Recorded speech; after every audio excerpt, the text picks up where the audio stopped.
Oke, selamat siang.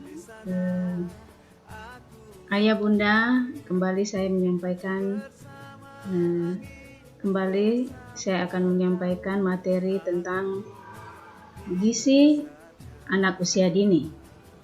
Ya, sebelumnya saya akan memperkenalkan diri saya. Nama saya Ibu Orpa Betismas. Asal saya dari Kabupaten Teluk Bintuni. Saya mengajar di TK Herlina 4 Demes.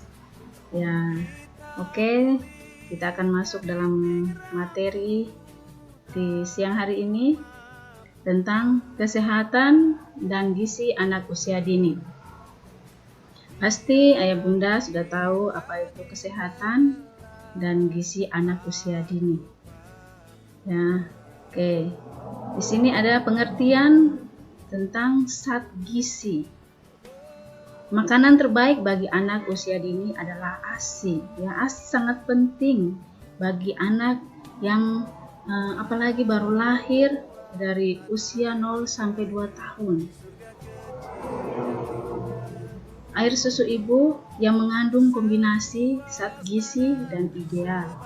Zat gizi pada ASI mudah untuk dicerna dan diserap pada saluran pencernaan bayi. ASI berkaitan dengan berbagai manfaat kesehatan. Hasil penelitian menyatakan ASI melindungi dari alergi, asma, kanker, masalah pencernaan, dan masalah kesehatan lainnya. Makanan yang kita makan sehari-hari mengandung zat gizi.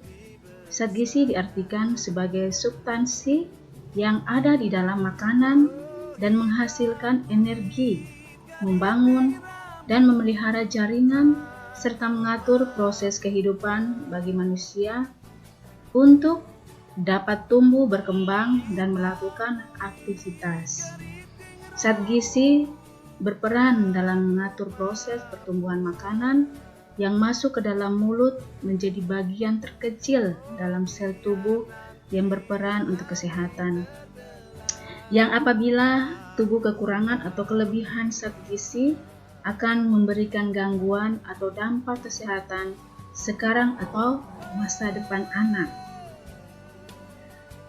Di sini ada dua jenis zat gizi. Yang pertama, zat gizi makro. Dikatakan zat gizi makro karena dibutuhkan dalam jumlah besar oleh tubuh dan fungsi untuk menghasilkan energi, kalori bagi tubuh. Zat gizi makro dibagi lagi menjadi 3 ya. Ada karbohidrat, protein, lemak. Ya, jadi ada 3 zat gizi yang dibutuhkan oleh tubuh kita. Dan yang kedua adalah zat gizi mikro.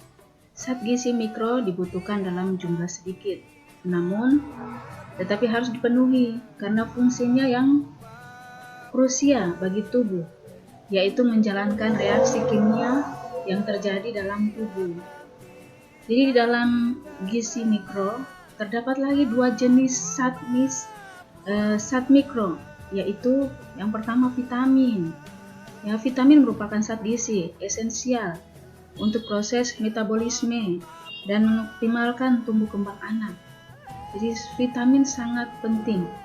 Dan yang kedua adalah mineral. Mineral merupakan zat gizi mikro yang berfungsi penting untuk menjaga keseimbangan cairan tubuh dan membantu kontraksi otot serta melindungi tubuh dari radikal bebas yang berbahaya bagi kesehatan. Oke, kita akan lanjut di B, pemilihan bahan yang aman. Jadi kalau kita mau mendapatkan gizi yang baik, kita harus dapat memilih bahan-bahan yang aman untuk kita. Bahan pangan kita ya yang utama, apalagi makanan. Kita tidak bisa sembarang untuk asal saja membuat makanan, karena di dalam makanan itu yang dalam tubuh kita itu sangat membutuhkan gizi. Dalam pemilihan bahan pangan yang aman, kita harus mampu menentukan mutu suatu produk. Apabila mutunya baik, maka pangan tersebut juga semakin aman dan jauh dari kontaminasi. Ya, berikut ini cara terkait memilih bahan pangan yang aman. Yang pertama, memperhatikan mutu fisik bahan pangan. Nah, itu sangat penting. Ya, kita harus memperhatikan apakah makanan itu masih baik atau kadang-kadang ada yang sudah kadaluarsa, dan juga ada kaleng yang apalagi makanan kaleng, ya, ada makanan yang sudah lewat waktunya, ada yang kalengnya sudah rusak. Ya, itu kita harus memperhatikannya. Yang kedua, kita menghindari makanan dengan bahan tambahan pangan, ya, contohnya seperti obat-obatan yang ada di sayur-sayuran, ya. Nah, terus yang ketiga, kita membeli bahan pangan yang disimpan dengan sesuai, ya. Harus makanan itu, bahan makanannya harus disimpan sesuai, ya. Terus memilih makanan, dalam kita memilih makanan kemasan, kita juga harus memperhatikan makanan kemasan yang bagaimana yang bisa untuk kita konsumsi. Oke, kita akan lanjut ke C, pengelolaan dan penyajian makanan. Proses pengelolaan dan penyajian makanan juga harus diperhatikan, ya bunda-bunda.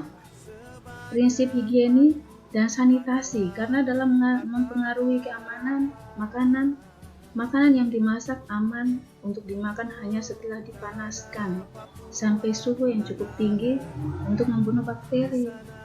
Kita tidak bisa memilih kondisi hanya matang saja dengan warna yang tekstur, ya. Kita harus masak sampai benar-benar makanan itu matang. Oke, syarat pengelolaan makanan yang aman. Ada syarat-syarat, ya, bisa kita mengelola suatu makanan. Yang pertama, peralatan masak dan makanan harus utuh dan tidak cacat, dan mudah dibersihkan. Jadi kalau kita mau menggunakan suatu tempat atau bahan-bahan yang harus kita mau gunakan untuk memasak, kita harus perhatikan kebersihannya. Dan yang kedua, lapisan permukaan alat tidak mudah larut atau basah, atau garam yang dipakai dalam proses pemasakan. Yang ketiga, tutup wadah harus menutup sempurna. Yang keempat, pengelolaan makanan. Pengelola makanan, ya, atau yang memasak dalam kondisi sehat, tidak memiliki penyakit infeksi atau menular. Jadi yang memasak itu pun dia juga harus dalam kondisi sehat, apalagi dia mau masak untuk orang banyak. Ya, oke. Saya mengajak teman-teman, ayah bunda, sebelum saya menyimpulkan materi yang hari ini saya sudah sampaikan, saya mau ajak kita untuk bermain tepuk Papua. Pasti semua sudah tahu, bunda, ayah bunda? Oke, kita akan mulai, ya. Bunda-bunda boleh mengikuti. 1, 2, 3, tepuk Papua. 5 kaki seribu, papeda makanannya, mato cendrawasih burungnya, matoa buahnya. Oke, terima kasih para bunda. Nanti di rumah para bunda boleh mengulang bermain tepuk ini, dan saya cukupkan materi saya di siang hari ini, dan saya akan menyimpulkan tentang gizi yang jadi status kesehatan dan gizi anak menentukan proses belajarnya. Jadi saat anak sehat, pasti anak juga akan menjadi anak yang pintar, bertumbuh dan berkembang, sehingga harus dipahami sebagian dari seluruh upaya meningkatkan kesejahteraan anak usia dini. Dengan demikian, harus menjadi bagian terintegrasi dari seluruh layanan yang diberikan kepada anak. usia dini. Oke, saya mengucapkan banyak terima kasih dan saya akan tutup kegiatan kita di siang hari ini. Oke, apabila ada kekurangan, saya mohon dimaafkan. Terima kasih, sampai jumpa lagi. Oke. Seluas tanah, sebanyak batu adalah harta harapan.